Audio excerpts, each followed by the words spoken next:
I was born when I was very young. I was born in Buffalo, New York in 1949, and I lived there till I was about 14 when my parents moved to LA. My grandparents on my mother's side came from Ukraine, and they were born in 1880 and came to the United States in 1910, and they lived in Buffalo.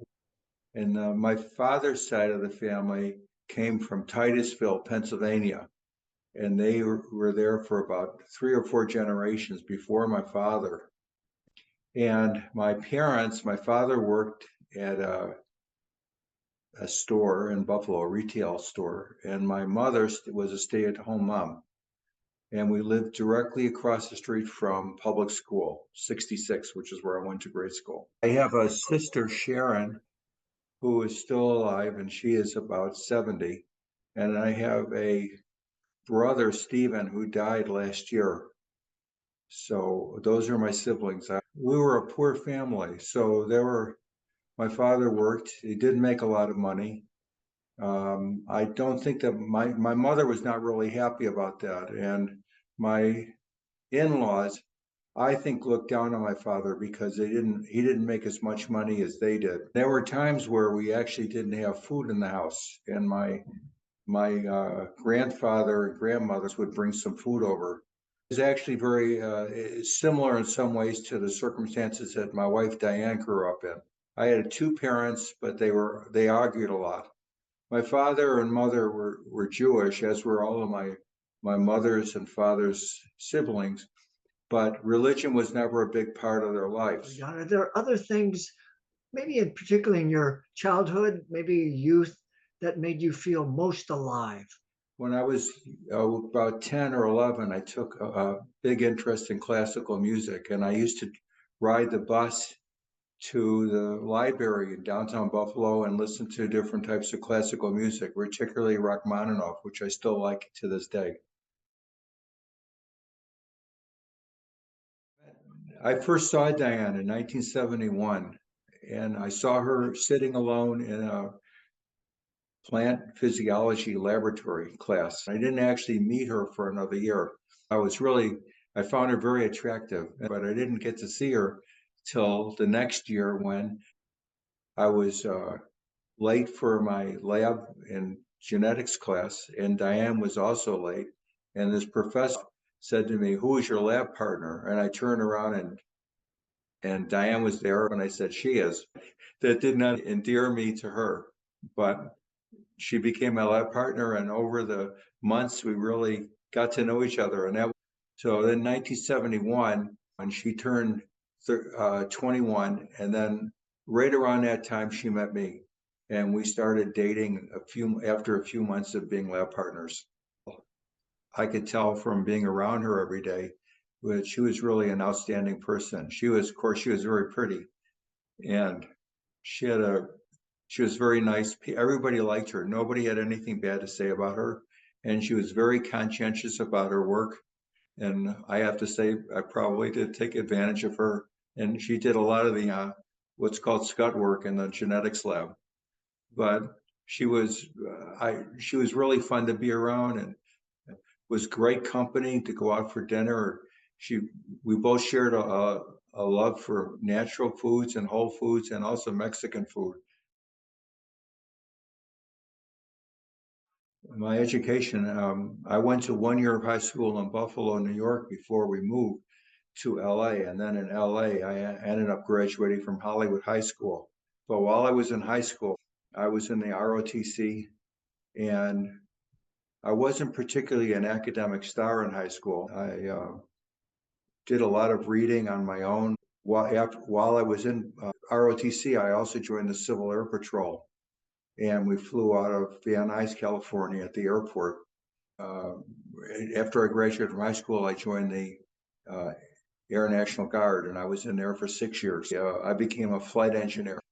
And then there were some really harrowing flights, and I just decided to change my career, and I trained as an X-ray technician. And I did that for the remaining time in the Air National Guard. The first 2 years I went to Santa Monica College, which is a junior college. And I was there because my grades weren't top notch. So they wanted me to, they wouldn't accept me to UCLA. Actually, I was much the better for it because at Santa Monica College, I had all my, the lower level math, chemistry, physics, and biology. And I took 2 years of calculus at Santa Monica College by this really brilliant teacher who did not have a PhD, had a master's degree, but he was an excellent communicator. And his name was Clarence Claridge, and he taught me 4 semesters of calculus. So I did all my integral and differential calculus at Santa Monica College, and it was a really great help because when I left Santa Monica College, I went to Cal State San Bernardino, which is now Cal State University San Bernardino, and finished my undergraduate work. So at the first year of grad school, I was at the University of California, Riverside in plant physiology, working on a PhD. And then I decided I really wanted to go into more microbiology, immunology than plant physiology. So I switched to UCLA, and I was in their microbiology, immunology PhD program. And while I was there, I also applied to medical school and was accepted. In UCLA, I completed my PhD in 1977, and I started medical school in 1976. So I wrote my PhD dissertation while I was in medical school. Fortunately, since I had already been in the Air National Guard, I got a position in the Air Force Reserves, and they paid for my medical school. So it was really great. So I got to go to UCLA on their dime. Really nice discoveries came out of UCLA at that time. So I was happy to be in that area and to really know some really smart people. But I knew when I was in grad school that I definitely, absolutely, positively did not want a career in academia. So I looked more on clinical medicine or maybe research medicine, but not in an academic setting. Then it turns out that after my residency, I actually went to work at a pharmaceutical company where I was for many years. So I was not a non-academic position, but working for a pharmaceutical company is very much like being in the military. The different uniform, but the same command structure. I went into the military in my residency program, at an Air Force center that had an academic program. So in addition to internship and residency, they had an academic aspect, and I got to do some research while I was in the Keesler Air Force Base in Biloxi. At that time, Diane and I lived in Biloxi, Mississippi, and although we lived on an Air Force base in Biloxi, so it's geographically in Mississippi, but it's totally not in Mississippi. I didn't have any flying responsibilities because at that point I was no longer a flight engineer. I was a medical officer. But then your studies went into the medical field. What caused this shift in your focus, would you say? In grad school at UCLA in the microbiology immunology department, I did some volunteer work at the Jules Stein Eye Institute, which was on UCLA's property adjacent to the hospital. I kind of liked it. I liked the work that was being done there. I thought it was very interesting. I had no interest in being an ophthalmologist whatsoever, but I did really like being around in the medical setting. So while I was in grad school, I applied to medical school, and fortunately I got in. And fortunately, I didn't have to worry about the cost of medical school either because the military again picked it up. If I could stick with the medical field for a little bit, Don, what are some of the things that you've done in your medical career that you're most proud of? Sure. Well, I would say that first of all, I'm proud that I can't think of one instance where I've done something because of a motive of making more money. So I've never ordered a test or ordered a drug or accepted money from a pharmaceutical company or anything that for strictly for monetary reasons. I've never done that. I've always looked at the people, the patients as individuals that came to me for help, and I never thought about money. So I'm very proud about that. When I went into the military for my internship and residency, I did some research on artificial blood, on blood substitutes. I'm very proud of that. Another discovery I'm proud of, I came up with the concept of being able to translate the results from a functional MRI. I originated the concept, which is now very well accepted. I did some, I thought were really groundbreaking experiments at a local hospital showing that, and unsponsored by drug companies or anybody, just on my own, I was able to show that by mapping where people had activation in their brain during the functional MRI while they were thinking about specific things like faces, objects, and uh, positions, that there was, you could actually interpret what they were thinking about by looking at their MRI. And I got awarded patents on that. And then subsequently, it was verified by a number of different institutions in Germany and in Japan, where they replicated that work. And now it's accepted. Go back to your family a little bit and your children. Can you tell us a little bit about them? My youngest child is Brittany Kaylin Marks Bentley, and she's married and she is a veterinary doctor, and she has a very good heart. And when she was 5 years old, she said she wanted to be a veterinarian. And she knew back then and did years of dog training.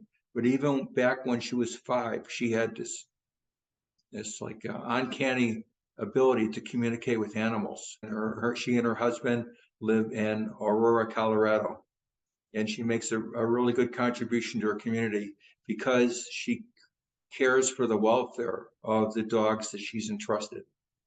And you have a couple of other children too, Doug? We have two sons. We have Brandon Marks, who is our first child, and he has a computer company that he started when he was about 20. And he has lots of employees and has lots of contracts, and he's his international business, and he's a good solid person. And he has two children who live in Randolph. And our younger son is Travis Marks, and he has advanced degrees from Fairleigh Dickinson in financial analysis. So he is a very responsible person, and he has three children, and he and his wife live in Chester in their house, and they have two children. I'm sorry, Brandon has three children, Travis has two children. Um, what are some other things that might have given you a lot of, personal rewards? And we're not talking monetary, of course, but rewarding things in your life that stand out for you, Don. I would say participation in activism, because I believe in universal health care. That other countries like European countries and Canada have that experience. We deserve that too. And so I've been an advocate for that, both on the internet and also through my professional organization, which is the American College of Physicians. And I participate in conferences, and I lobby Congress for bills that increase access to health care in a non-punitive manner. I'm an advocate through another organization I belong to, which is ARP, American Association of Retired Persons. They have a legislative action group, and I advocate through that legislative action group. Moment.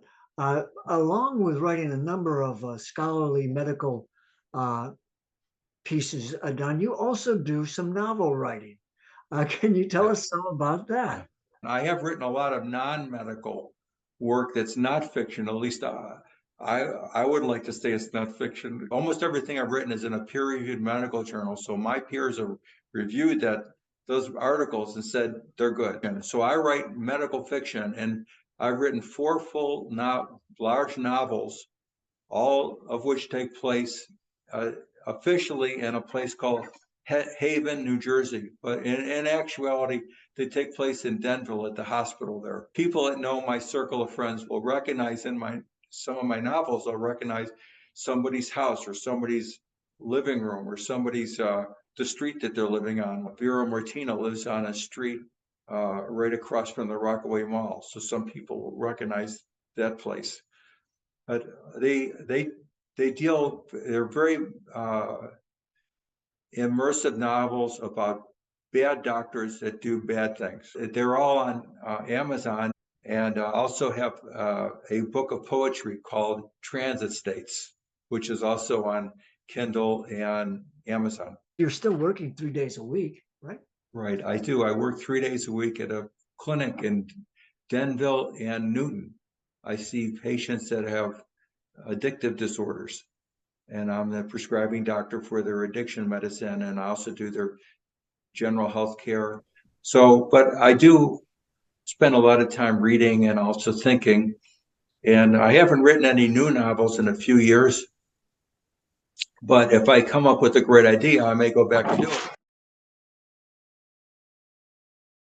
Can you tell us a little bit about your history with the fellowship, Don? And in particular, what do you feel the fellowship has given you?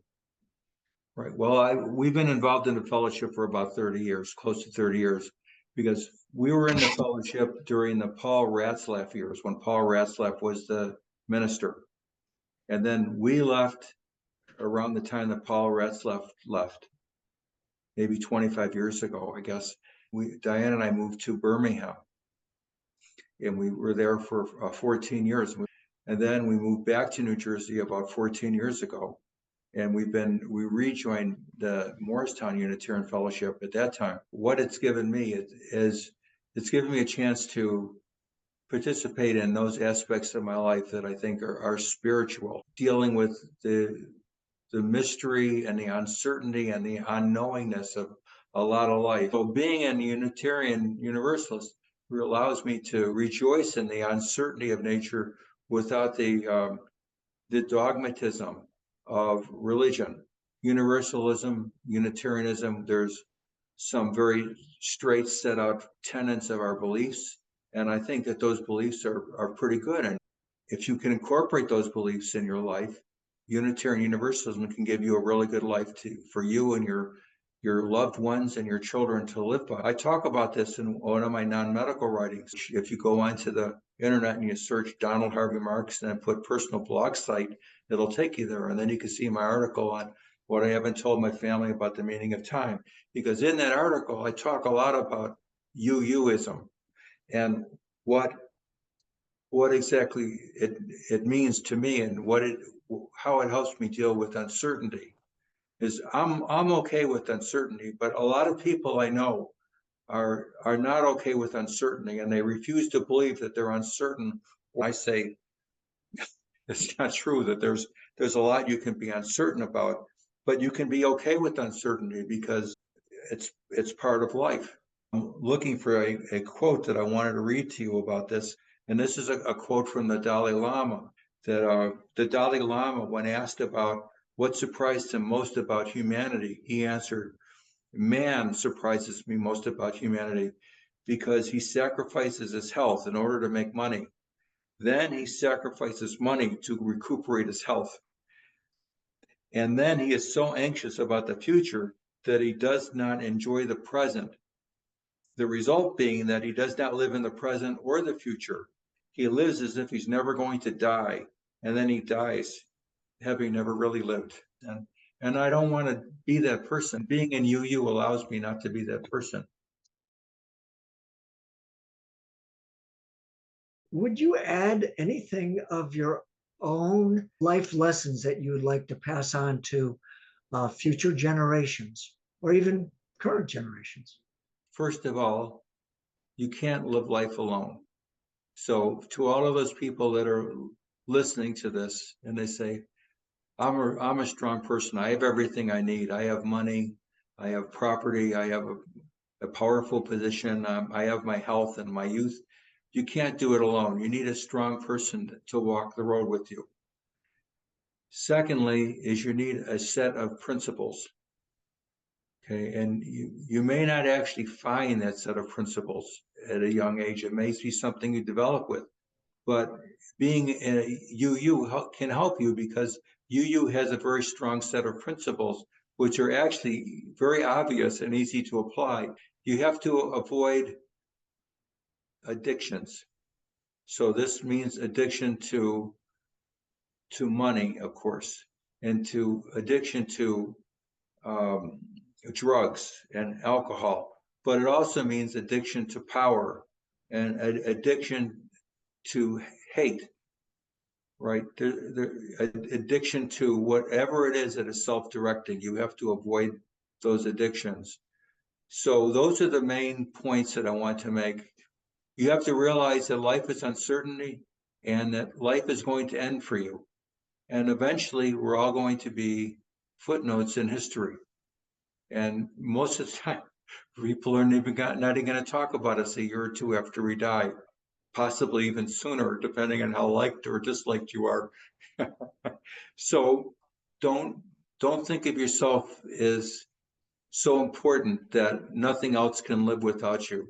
As Charles de Gaulle said, the cemeteries are filled with the bodies of irreplaceable men.